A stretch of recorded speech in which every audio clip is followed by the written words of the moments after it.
You ask Tiger to solve. This deals with linear equations with one unknown. The final result is x equals 1 over 3. Let's solve it step by step. Simplify the expression.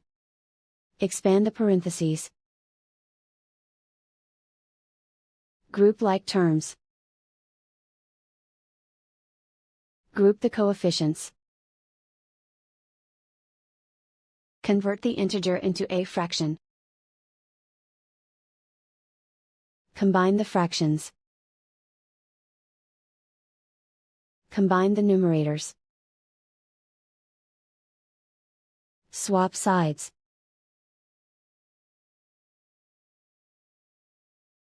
Group all constants on the right side of the equation.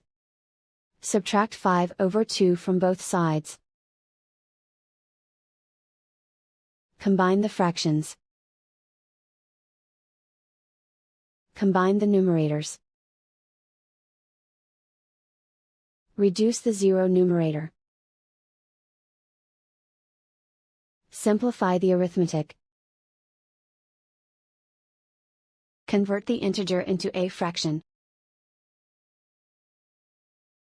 Combine the fractions.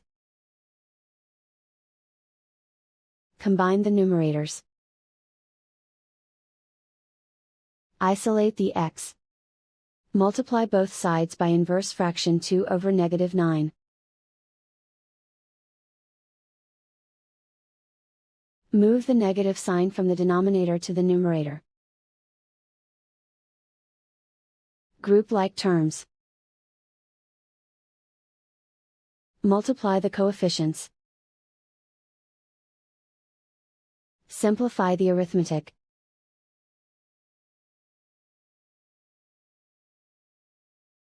Move the negative sign from the denominator to the numerator. Multiply the fractions. Simplify the arithmetic. And so the final result is x equals 1 over 3.